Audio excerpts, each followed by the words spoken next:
Hello my friends, in this video, oh my god, I know you guys are so excited. People have been asking me about this ever since I started uploading videos to YouTube. How do I get my videos to look the way they do? In this video, I'm gonna show you. But first, let's get 4 shots from 2 different cameras so we have some stuff to work with. Let's go.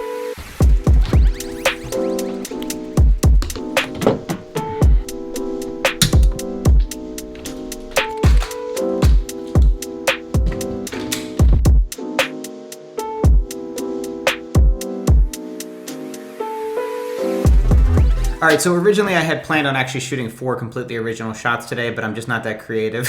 I felt like it would actually be better once I got into shooting these things, that it would be better to actually pull some practical examples of shots that I've used in videos, but I also put in 2 completely new videos here. So the idea is, some of these, I mean, really, here's the secret, is that I use one LUT and essentially the same technique to color pretty much every single shot, unless I'm doing something really creative and I'm doing like, I'm trying to make it more dramatic, where I might just crunch the contrast and make it desaturated a little bit. For the most part, at least I could say definitely for the last 1.5 to 2 years, I've applied the same LUT, the same color grade, and the same concept to every clip that I put up. Now, clips will naturally vary. When you're out shooting in the real world, you will tend to overexpose at times, you will underexpose, and those are the kind of adjustments and tweaks that you have to do with every single shot. But for the most part, the idea behind it remains the same. So let's start with this one shot that we just got here from the Canon C200. And I'll walk through the color grade. All right, so obviously I'm using Final Cut Pro 10 here. Now, if you're using a different application, I think the theory and the idea behind it will remain the same, and I imagine you'll be able to use this LUT on any application. So let's come over here to the effects panel, and we want to search for LUT. And 2 options are going to pop up. You're probably going to just see custom LUT in yours. Apply LUT is a third-party plugin I had to buy before Final Cut Pro ever gave you the option to add LUTs. You can use custom LUT. I'm just going to use Apply LUT because it's what I've traditionally used. Now you're going to see that Apply LUT will pop up in the effects panel, and if I drag down, I only have one LUT, and that is Fuji 3513 Rec 709. And as we apply that LUT, we can see that beautiful teal and orange color grade that you guys are familiar with. You can get the LUT at colorgradingcentral.com/LUT utility. Now, this is the LUT plugin that you saw there. They sell this LUT plugin and it comes with some LUTs themselves. So if you scroll down and you click, it comes with 28 free bonus LUTs. You'll see Fuji 3513 Rec 709, and that's the LUT that you really want. You can look around to see if you can find this LUT itself in another pack somewhere else, but I find that this is the only LUT that I need and use, and it comes with this the utility application that I use as well for the LUTs themselves. I believe it's $29. $29 there, 30-day money-back guarantee. Works pretty well. I mean, I think it works great. I love it. I love the color. I love the look of it. What I usually do here is I bring it down to around 60%. So just to give you an idea of what this looks like, that's nothing, and that's 100%. And I usually blend it to 60 because 100 to me is just a little bit too much. I can just manually type it in, 60, and there we go. And now I actually want to color grade this a little bit more, adjust the exposure, and fine tune some of the color. I can do that by clicking on the color inspector here. I'm in exposure, and this is where, if I make an adjustment, and then obviously you can see if I pop back over to this main panel here, you can see that this is now here when it wasn't there before. So usually that's how I do it. I just pop right in and start editing the color, and it creates this separate filter. Usually you want the color board on top of it. Now the order of these does matter, and it has an effect on how the final video will look. So I found that the color board on top is usually better because that allows me to adjust the contrast, allows me to adjust the exposure, and some color tweaking, and then the LUT is applied on top of that, or after that, I should say. So here, let's continue to adjust this exposure. And now this is just really by eye. Sometimes I would do, depending on what it looks like, I might even, the panels might end up looking like this, where I'm like trying to make it like even more flat, or I shot a little bit underexposed. You know, you play around with it. You go too far, so then you can come back. And this is one of the reasons why you might want to think about upgrading in the future to a better quality camera that has a better dynamic range and has a better image and color profile, is that you have a lot of range that you can go with it. If I was showing you this on like a shitty, my old Canon 5D Mark II, you wouldn't be able to have this amount of control over the color in post. So, I mean, that's good enough. Now what I'll do is actually go over to this little color. Actually, let's do saturation first. I might just do it.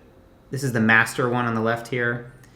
And you can see that adjusting down here with the percentage. So maybe go up to like around 10 or 11.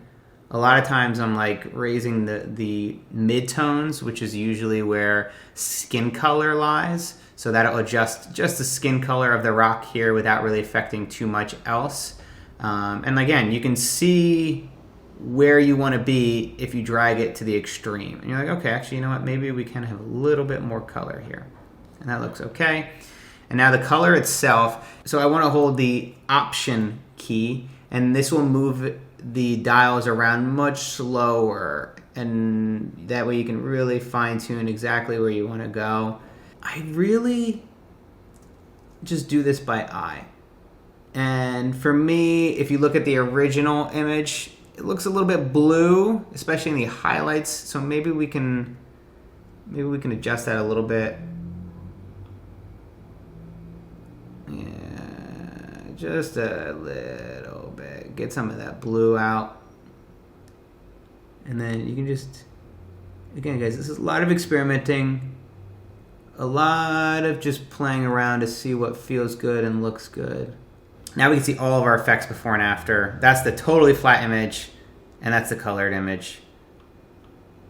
And now here's the magic. I'm going to copy, which is Command C, and then I'm going to Command Shift V onto this clip. This is the second clip where my hair is just looking exquisite. I'm going to copy, and now you can paste these exact effects that we already have on here.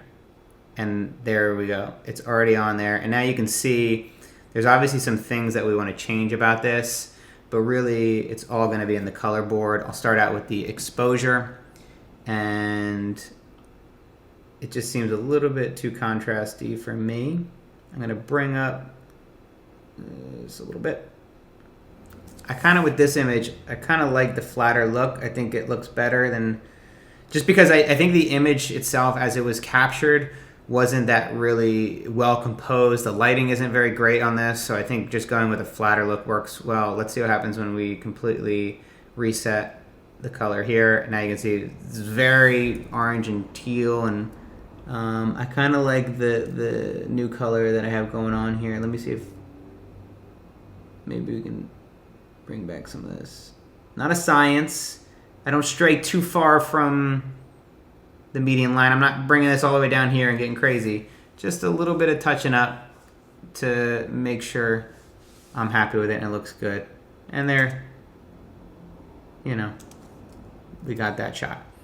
And now, basically, I would just copy and paste to clips that were similar looking to that shot, and then go through and slightly tweak the color boards for each of them.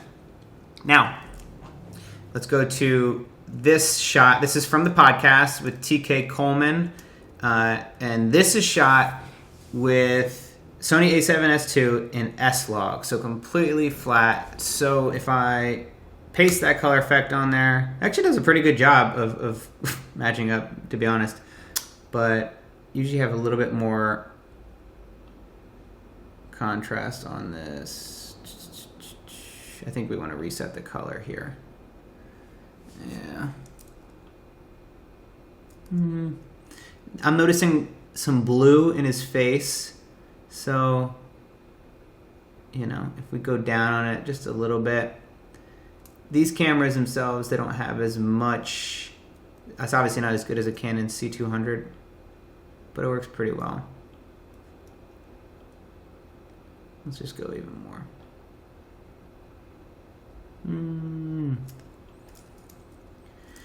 So let's see before and after. It's pretty crazy. That's nuts.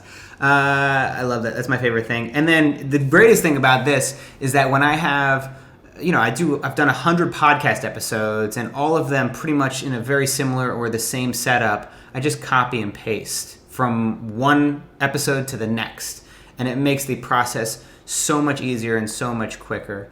And that's how I'm able to edit these episodes so quickly. Obviously, it requires a little bit of fine-tuning, but really not that much. And finally, Sony a7R II footage shot with Cine 4. And let's just do another copy and paste. And obviously, so this is an example of where it really doesn't look good with the complete copy and paste.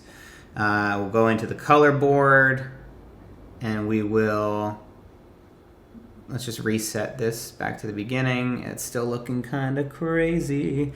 I don't think we're going to be able to bring the highlights up at all, because watch as the highlights go up, you lose those clouds completely. If you bring it down, you actually can see the clouds pretty well. I might actually bring it down to like minus 12 there. Let's bring the exposure itself up, because it looks like this image might have been a little bit underexposed.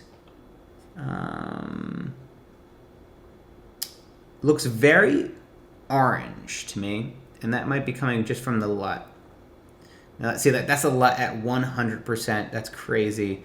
So let's find a happy medium there where it doesn't look insane.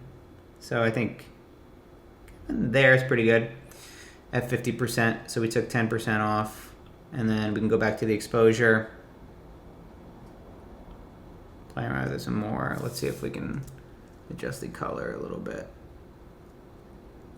I just kind of play with these up and down. Nothing seems to be really having much of an effect at all, and that's the way it goes sometimes. Maybe up a little bit on the blues.